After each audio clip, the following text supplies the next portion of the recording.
ये चैनल केवल मनोरंजन के लिए है। हम किसी भी तरह की अंधश्रद्धा को बढ़ावा नहीं देते।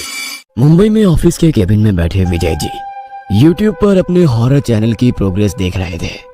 प्रोग्रेस वैसे तो काफी अच्छी थी, मगर कंपैरेटिवली बढ़ने की बजाय थोड़ी कम हो गई थी। चिंतित हो उन्होंने अपने चैनल की स्टोरी राइटर विनीता को फोन लगाया। विनीता जी, वैसे तो स्टोरी बहुत अच्छी है, मगर व्यू थोड़े कम आ रहे हैं, हमें कुछ सोचना पड़ेगा।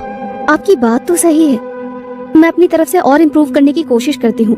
आप बाकी लोगों से बात कर देखो, उन लोगों का क्या सजेशन है। मैंने बात की थी, सब लोग बोल रहे हैं नरेशन से ज्यादा डायलॉग बेस्ड स्टोरी होनी चाहिए, और यूट्यूब पर आजकल रियल स्टोरी ज्यादा ट्रेंड कर रही है। क्यों ना हम लोग हॉरर के लिए रियल स्टोरी की तरफ जाएं? Real story? हाँ, रियल स्टोरी, जैसे भानगढ़, कुलधारा या फिर पुणे का शनिवार वाड़ा। आप शनिवार वाड़ा पर कोई स्टोरी लिखिए ना।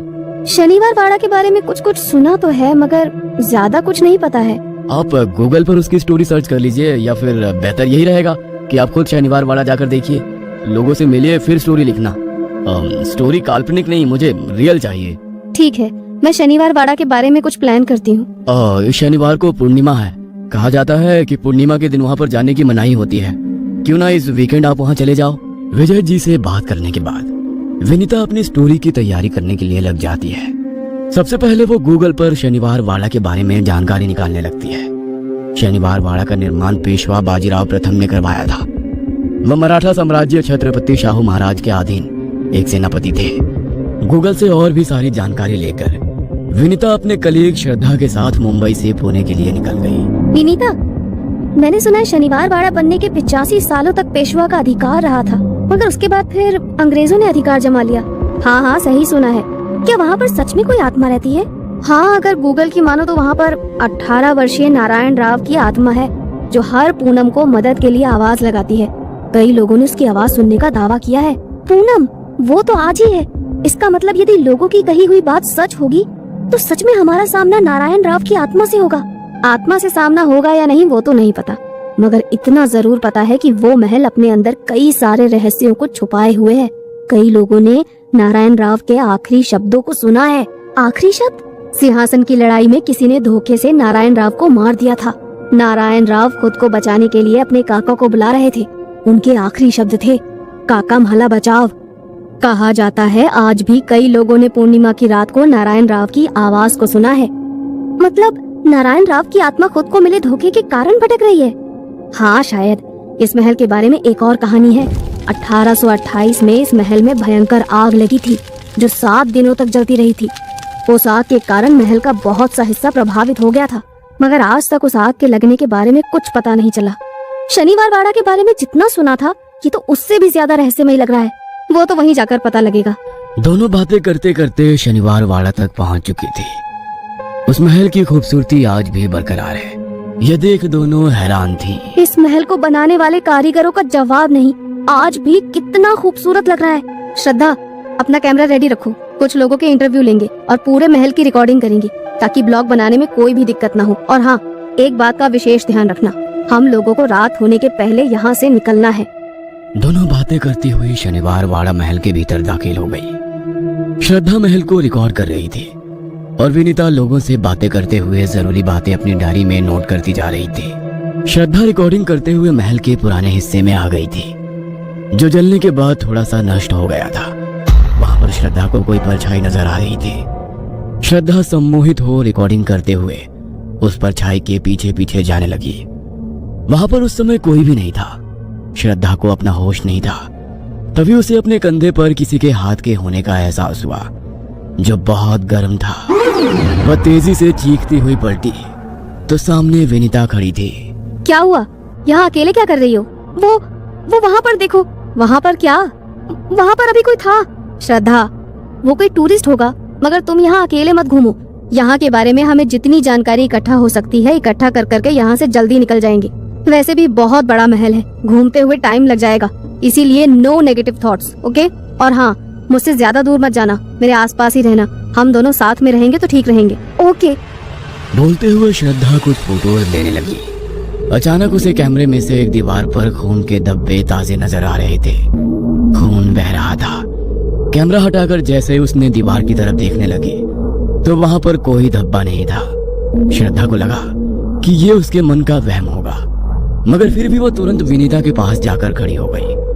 विनीता किसी से बात कर रही थी। तभी श्रद्धा को विनीता के पीछे एक मराठा सैनिक नजर आने लगा। वो अपनी लाल आंखों से श्रद्धा की तरफ ही घूर रहा था। श्रद्धा डर के मारे पीछे की तरफ हटने लगी और वो पीछे हटते हुए एक दीवार से जाकर टकरा गई। दीवार एक गुप्त कमरे का दरवाजा था। श्रद्धा उस दीवार से कमरे के भीतर दाखिल हो गई। कमरे में चारों ओर अंधेरा था। उसे बाहर निकलने का कोई रास्ता नजर नहीं आ रहा था। वह वहीं से विनीता को आवाज देने लगी। विनीता, कहाँ हो तुम? Please help me Vinita.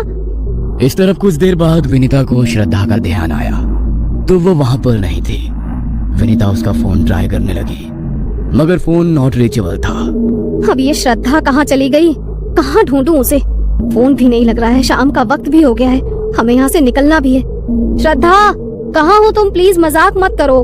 Vinita को समझ नहीं आ रहा था कि वो क्या करे। डर के कारण उसके शरीर से पसीना निकल रहा था। टूरिस्ट अब उस महल को छोड़कर जाने लगे थे। कुछ ही लोग बचे थे जिन्हें गार्ड महल के बाहर निकाल रहा था।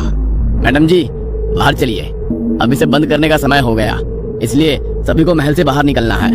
मेरी कलीग नजर नहीं आ रही है, प्लीज इसे ढूंढने में मेरी मदद करो।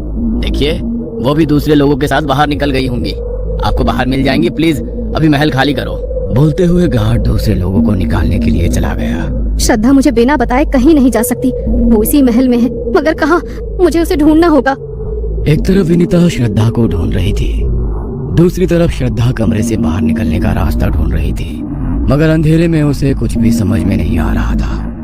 वो चलते हुए दूसरे कमरे में पहुंच गई, जहां पर लगभग 18 वर्षीय बालक मराठा सैनिकों की वेशभूषा में खड़ा था। पास ही एक बुजुर्ग राघव बा खड़े थे। काका, इतनी कम उम्र में लोगों ने मुझे पेशवा घोषित कर दिया। मैं अभी राजकाल संभालने के लायक नहीं हूँ। नारायण राव, वो तो आने वाला वक्त बताएगा कि तुम कितने काबिल हो। अभी जरूरी काम से रात के वक्त एक विशेष सभा का आयोजन किया गया है, तुम सभा में चलने की तैयारी करो। राघव बा के कहने पर नारायण राव सभा में जाने के लिए तैयार हो रहा था, मगर अभी उसके कमरे में कुछ सैनिक घुस आए और उन्होंने धोखे से नारायण राव को मार दिया। काका, मला बचाओ। हाँ नारायण, मैं आता हूँ, कहकर वो आगे बढ़े और अपनी कमर से एक कटारी निकालकर उन्होंने नारायण राव के पेट में डाल दी। भाई साहब के मरने के बाद पेशवाई मुझे मिलनी थी, मगर उनके छोटे बेटे को मिल गई। मगर अभी खानदान में कोई नहीं बचा है। आज से मराठा साम्राज्य का पेशवा मैं हूँ, राघव बा। नारायण जो दर्द के कारण बेसुध था, राघव बा की बात सुनकर गुस्से में बोला, आपने इस महल, इस पेशवाई के लिए मुझे मारा है, मगर मेरे बाद अब सिंहासन पर कोई नहीं बैठेगा।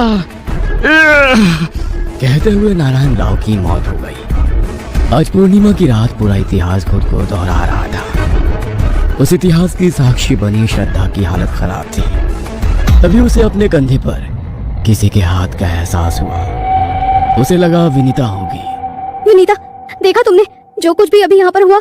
हाँ? कहते हुए वो जैसे ही पलटी, सामने नारायण राव खड़ा था। मैंने कहा था ना, इस महल में कोई नहीं रुक सकता, मगर अब तुम सब सारी सच्चाई जान चुकी हो। तुम्हें ये सारी सच्चाई लोगों को बतानी होगी। कहते हुए नारायण राव से अदृश्य हो गया। महल के बाहर खड़ी विनीता सुबह होने का इंतजार कर रही थी ताकि श्रद्धा को ढूंढ सके।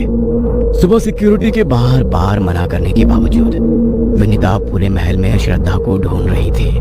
महल के आखिरी कोने में उसे श्रद्धा बेहोश मिली। थैंक गॉड श्रद्धा, तुम सही सलामत हो। मैं डर गई थी। कहते हुए वो श्रद्धा को होश में लाने की कोशिश करने लगी। होश में आने के बाद श्रद्धा के चेहरे पर डर साफ नजर आ रहा था। श्रद्धा, तुम अचानक से कहाँ चली गई थी? मैं सारी रात शनिवार वाड़ा के बाहर खड़े होकर तुम्हारा इंतजार कर रही थी।